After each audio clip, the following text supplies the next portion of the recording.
Uno de los aspectos fundamentales que permite la performance y los elementos de performance proporcionados por el fabricante del aeroplano a través de tablas, gráficos y figuras relacionadas con la performance es facilitar la planificación y el control de las distintas fases del vuelo para el perfil de la misión. Cualquier misión tiene una fase de despegue, una de partida que puede incluir un ascenso directo o ascensos escalonados o una salida estándar por instrumentos el día de mañana, una fase de crucero, una llegada o arrival o standard instrument departure que también puede implicar un descenso directo o escalonado, una aproximación con las mismas características y finalmente la fase de aterrizaje. Todos y para cada una de estas fases está previsto y disponible tablas de información de performance en el manual de vuelo aprobado de la aeronave o el manual de operaciones para el piloto según corresponda. Todas las tablas y gráficos de performance de las aeronaves expresan altitudes en términos de presión de altitud, pressure altitude. Por lo tanto, es necesario convertir la elevación del aeropuerto, si no está a nivel del mar, y cualquier otro valor de QNH diferente al estándar, convertirlos a valores para llegar a pressure altitude. Y como sabemos, la altitud que realmente impacta en la performance del aeroplano es la altitud de densidad o density altitude, que es la pressure altitude corregida por cualquier desvío de temperatura del estándar. Algunas tablas y gráficos de performance permiten convertir la pressure altitude, altitud de presión, en density altitude, altitud de densidad, ya en la misma tabla para compensar temperaturas distintas a la estándar. Por ejemplo, recordemos el ejemplo que habíamos dicho en algunos aeropuertos como Salta. Bueno, una elevación de 3.043 pies, la elevación de la pista, un CONEH de 28,90 en el momento de nuestro despegue y una temperatura de 24 grados. Nos va a dar una altitud de densidad de 6.000. ¿Por qué? Porque la elevación con la corrección de llevarla a pressure altitude tenemos que compensar los 28,90. Venimos a la tabla de pressure altitude a la derecha y cuando encontramos 28,90 vemos que tenemos que aumentarle a la elevación del aeropuerto 957 pies con esta temperatura. 3.043 más 950, perdón, 57 da 4.000. Entramos con la temperatura 24 grados y subimos hasta cortar las diagonales que son pressure altitude, la correspondiente a 4.000. Cuando interceptamos la temperatura real, 24 grados centígrados, con los 4.000 pies, cruzamos la línea y leemos en las ordenadas la altitud en miles de pies. De manera que de 3.043 que teníamos, supuestamente, mejor dicho, que tenemos como la elevación del aeropuerto, se nos va al doble, aumenta el 100% con esta presión atmosférica para pressure altitude y con esta corrección de temperatura para sacar la density altitude. Por lo tanto, la densidad del aire, la altitud que va a considerar aerodinámicamente el aeroplano, aerodinámicamente la hélice, el empuje que produzca y mecánicamente la eficiencia del motor va a ser la correspondiente a 6.000 pies, no a 3.043. Hay una tabla que se llama carta de Koch que permite a su vez calcular los desvíos en términos de cuánto va a aumentar la take-off run o la carrera de despegue y el régimen de ascenso con presiones y temperaturas distintas a las estándar. Por lo tanto, en base al manual de vuelo aprobado, de la aeronave y para condiciones ISA, de atmósfera estándar internacional, de altitud de presión y temperatura, 1013 y 1015 grados. En base a eso, calcular la carrera de despegue, take off run, y la relación de ascenso promedio del despegue hasta la altitud de crucero, rate of climb. Unir con una recta la temperatura ambiente y la presión reales ahora, no la estándar. Y encontrar los factores de ajuste de carrera de despegue y relación de ascenso que correspondan. En este caso, que vamos a ver, va a haber que incrementar, multiplicar por 2,5 la carrera de despegue en condiciones estándar con respecto a las condiciones reales. Y la relación de ascenso, el régimen de ascenso, va a haber que disminuirlo multiplicando por 0,35 respecto al que hayamos para condiciones estándar. Para condiciones estándar, nivel del mar y 15 grados corresponde a una altitud de presión de nivel del mar, sea level. En cambio, para 35 grados de temperatura que tenemos y 4.389 pies de pressure altitude, la elevación más la corrección por una presión, un QNH inferior, nos va a dar que cuando esta línea cruce este gráfico, vamos a tener que multiplicar por 2,5 la carrera de despegue, aumentarla 2,5 veces, y por 0,35 disminuir por 0,35 el régimen de ascenso.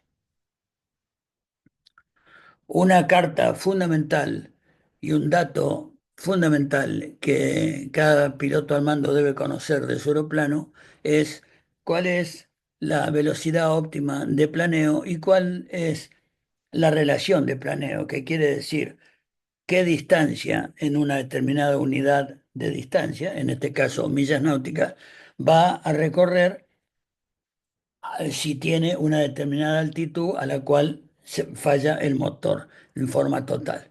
Esto asume la hélice girando en molinete, los flaps retraídos en configuración limpia y viento cero. En esas condiciones, para este aeroplano, si voy volando a 8.000 pies y se detiene el motor y adopto 68 nudos de indicada como velocidad óptima de planeo, la mejor velocidad de planeo que corresponde al ángulo óptimo de planeo, voy a poder recorrer sin viento con la hélice en molinete y manteniendo la mejor velocidad de planeo, voy a poder recorrer 12 millas. Para no tener que manotear este gráfico justo en el momento que se nos detiene el motor, que vamos a estar ocupados en otras cosas, es muy conveniente, mientras estamos en tierra tomando un café y lejos de tener una emergencia de falla de motor, con este gráfico ver que si a 8.000 pies recorro 12 millas y a 4.000 pies recorro la mitad, 6 millas. Si el máximo alcance en planeo desde los 8.000 pies es de 12 millas, eso por una simple regla de tres simple quiere decir que recorreré una milla náutica por cada 666, 700 pies que pierdo en planeo. Cada 700 pies que desciendo, recorro sobre el terreno con aire en calma, con cero viento, una milla náutica manteniendo la velocidad indicada de 68 nudos, mejor velocidad de descenso en condiciones de viento en calma con flap retraído. La velocidad es la denominada Best Glide Speed, Best Glide, que corresponde al ángulo óptimo de planeo, mejor relación de planeo. Por lo tanto, si yo tengo en mente que la altitud en pies que tenga la divido 700, ya teniendo eso en cabeza, divido mi altitud o mi nivel de vuelo, divido 700 y me va a dar en millas náuticas cuánto voy a recorrer en la superficie en esta configuración y con viento cero. En cuanto a las velocidades, es muy importante tener conocido, comprendido el significado y la abreviatura que por convención se adopta para velocidades que resultan típicamente claves. Muchas de esas están en el manual de vuelo, pero en el programa no faltan la necesidad de consignarlas. La velocidad V sub S es la velocidad de pérdida en vuelo recto y nivelado, no acelerado y en aire calmo que ustedes van a encontrar en el manual de vuelo. V sub S0 es la velocidad de pérdida pero en configuración de aterrizaje. V sub S1 es la velocidad de pérdida en una determinada configuración especificada. Configuración de aproximación, cualquier cambio de configuración que no sea la de aterrizaje ni la del avión limpio en vuelo recto y nivelado no acelerado, debe aclararse en qué configuración se especifica la velocidad de pérdida y esa velocidad de pérdida se va a designar como V sub S1. La velocidad de baseline es la velocidad óptima de planeo a la que nos acabamos de referir. V1 es la velocidad de decisión durante la carrera de despegue, es la velocidad a la cual, ante cualquier anormalidad que a criterio del piloto al mando resulte crítica, todavía se está a tiempo para decidir si aborta el despegue y tener pista suficiente delante para detener por completo la aeronave o continuar el despegue con un motor menos y alcanzar 35 pies sobre la superficie terrestre. La VR, la velocidad de rotación, con pista seca es igual a V1. La V2 se denomina velocidad segura en el despegue, es la velocidad al alcanzar 50 pies sobre la pista o 35 pies para FAR 25. BFO es la velocidad máxima para la operación de flaps, es Flaps Operation, y BFE, que es Flap Extended, es la velocidad máxima con flaps extendidos. En algunos aeroplanos, como el 172, puede ser igual BFO a FE. En algunos otros aviones es distinta la velocidad de operación que la velocidad para operar con los flaps extendidos. Y eso es lo mismo para el tren de aterrizaje. La velocidad de nunca exceder es aquella velocidad que estructuralmente excederla puede causar daños o fallas estructurales en el aeroplano. La velocidad normal de operación es la también denominada estructural de crucero, nunca excederla excepto en aire completamente calmo. Bx sub X es la velocidad de mejor ángulo de ascenso, lo que quiere decir la mayor ganancia de altitud por cada distancia horizontal recorrida. B sub Y es la velocidad de mejor régimen de ascenso, lo que implica mayor ganancia de altitud en el menor tiempo transcurrido. Y la B sub A, velocidad de maniobra, es la velocidad por diseño de maniobra del aeroplano. También en las tablas de performance del aeroplano siempre se va a incluir la tabla de conversión o de corrección de velocidad indicada a velocidad calibrada para distintas configuraciones de flaps. Tenemos en el renglón superior, en todos los casos, velocidad indicada en nudos para distintos grados de flaps, limpio, 10 grados y full flap, y abajo qué velocidad calibrada debemos leer en el velocímetro para las diferentes configuraciones. A su vez, siempre vamos a encontrar en el manual de vuelo la tabla de velocidad de pérdida según el ajuste de flaps y el ángulo de banqueo o de rolido y la posición del centro de gravedad. Con un centro de gravedad mayormente hacia atrás, voy a tener estos valores. Con un centro de gravedad mayormente hacia adelante, estos otros valores. Vayamos a cualquiera de los dos, mayormente hacia atrás, para vuelo nivelado y flaps arriba, voy a tener esta velocidad indicada y calibrada. Para 10 grados de flap lo mismo, y así sucesivamente. Si quiero saber para full flap y 45 grados de inclinación, esta velocidad calibrada es la que yo voy a tener que leer en mi velocímetro. Y lo mismo si comparan con la del centro de gravedad mayormente delantero, van a ver que no hay grandes diferencias. pero sí las hay y muy significativas, como hemos visto en aerodinámica, cuando se aumenta el ángulo de Rolido o angle of bank. En cuanto a la performance de despegue, el manual de vuelo proporciona para distintos pesos, en este caso para 2.550 libras de gross weight, perdón, está mal escrito gross weight, es doble S, no doble O, y para flap 10, el acelerador totalmente abierto, pista pavimentada y seca y cero viento. Para estas condiciones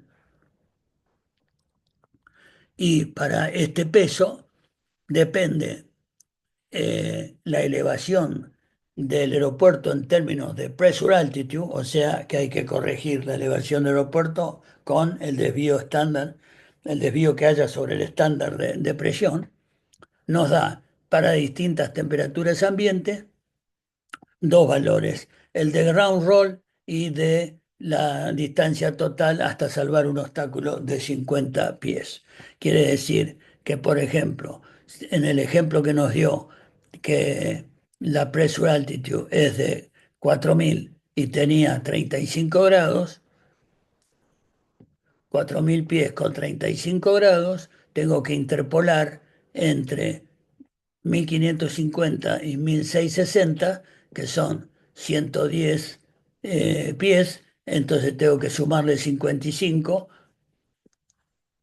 55 son 1.605 pies de ground roll contra 860 que tendría a nivel del mar y a temperatura, perdón, 900 que tendría a nivel del mar y temperatura estándar prácticamente.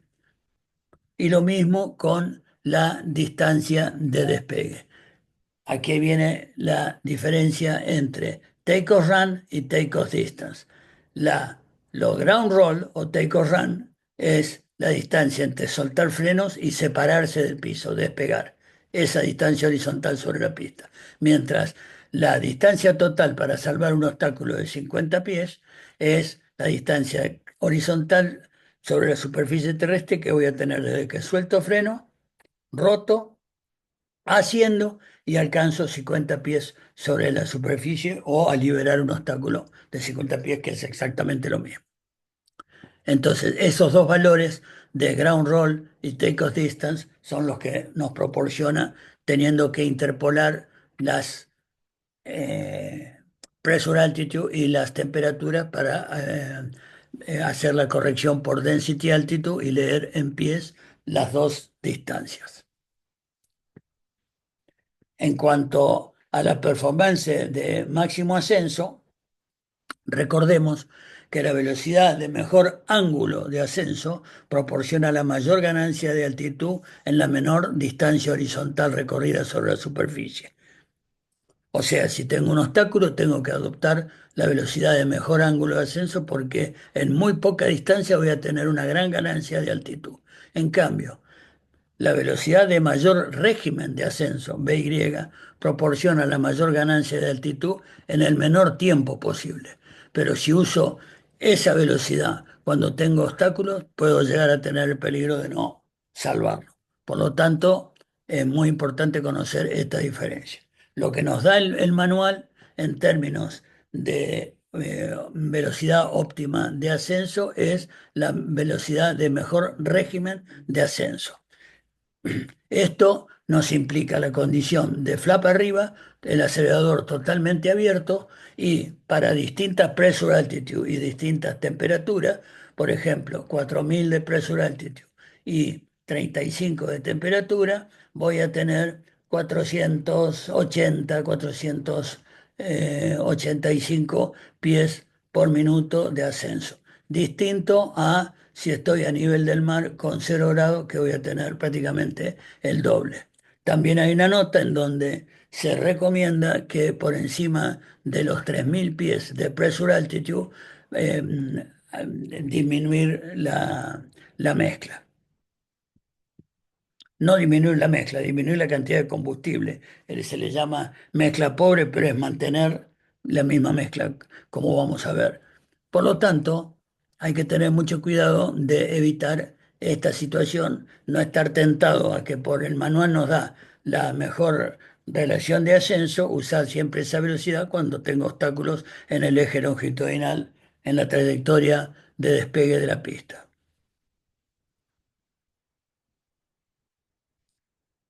Otra información de importancia para planificar y controlar todos los perfiles de las distintas fases del vuelo en una misión completa, como dijimos, es el cálculo de tiempo, combustible y distancia durante el ascenso hasta alcanzar el nivel de crucero a distintos pesos. En este caso, se selecciona el peso máximo de despegue que tenemos con la condición de flap arriba, el acelerador totalmente abierto y temperatura estándar. Y en esas condiciones, si voy a ir a 6.000 pies o 6.500, a 6.500 debo interpolar entre 6.000 y 7.000, que es partir la diferencia, pero en definitiva, si es a 6.000, me va a decir que yo en condiciones estándar debería encontrar 3 grados de temperatura exterior del aire, a volar el avión a 73 nudos de indicada y voy a tener un régimen de ascenso de 505 pies por minuto. Para llegar a 6.000 pies voy a tardar 10 minutos, voy a consumir 2,2 galones y voy a recorrer sobre la superficie 13 millas sin viento. Es un elemento muy útil, una tabla absolutamente similar de tiempo, combustible y distancia está provista para el descenso, para que uno planifique todo su vuelo adecuadamente. Durante el crucero, hay tablas para los distintos niveles, altitudes en donde voy a ir. Si voy a ir a 6.000 pies, tengo distintos regímenes de crucero a los cuales operar y para cada uno de ellos me va a dar, suponiendo para 6.000 pies, voy a ir a 6.000 pies el crucero, me da distintos porcentajes de potencia a los que puedo volar. Supongamos que voy a volar al 70% de la potencia, en cuyo caso me va a decir que en ese caso si quiero volar al 70% de la potencia, o al contrario, quiero tener una TAS de 115 nudos, no, es poco, quiero ir más rápido, de 120 nudos, esto me implica que voy a tener que a 6.000 pies o volar a 2.600 RPM, que va a implicar el 78% de la potencia, voy a tener esa velocidad verdadera, true airspeed, y voy a consumir 10,6 galones por hora. Todo esto con 20 grados por debajo de la temperatura estándar. En condiciones estándar, la metodología se repite y si estoy 10 grados, 20 grados abajo, perdón, arriba de la sobre la temperatura estándar, voy a tener estos otros valores. Cambia significativamente, fíjense que me va a dar ya 10% menos de la potencia, no me va a dar los 120 nudos, para tener 120 nudos, 121 voy a tener que ir al 72% de la potencia y de vuelta me va a decir cuánto voy a consumir.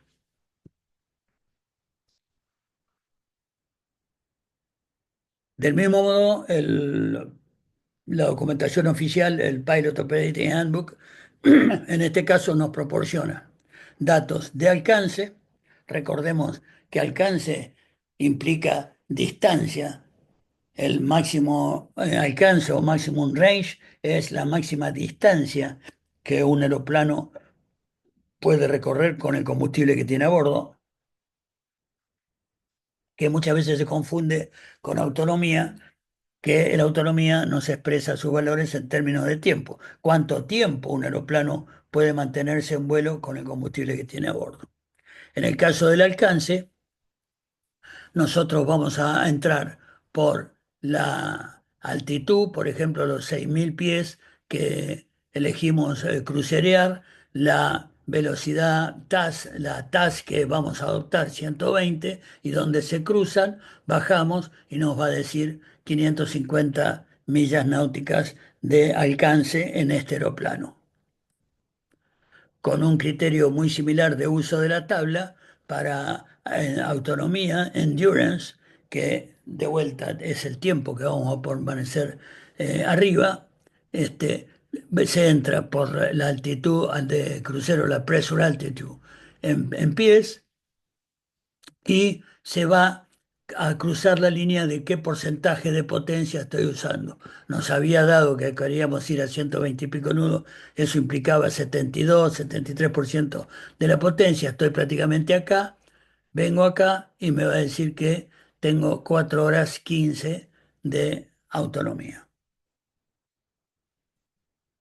Lo mismo que para el despegue, las tablas proporcionan performance de aterrizaje para un determinado peso, en este caso 2.550 libras, peso máximo de aterrizaje, y para estas condiciones.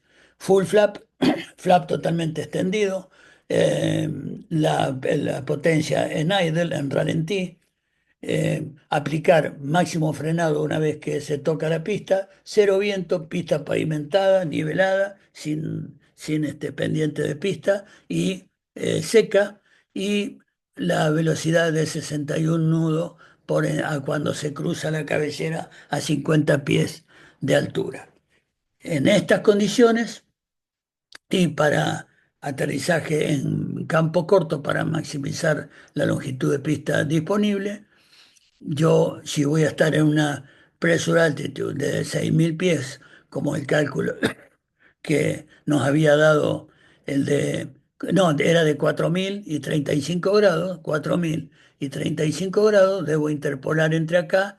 Entonces, la carrera de aterrizaje va a ser entre 700 y 725 pies y la distancia de aterrizaje entre 1.535 y 1.570. La carrera de aterrizaje es después que pasé la cabecera, desde que toco hasta que freno por completo, y la distancia de aterrizaje va a ser desde que tengo, salvo un obstáculo o tengo 50 pies de altitud sobre la superficie, hasta la detección parada por completo. ¿Alguna duda? Siempre disponible para cualquier comentario e inquietud, todos los datos por medio de los cuales me pueden contactar y encantado estoy siempre a disposición.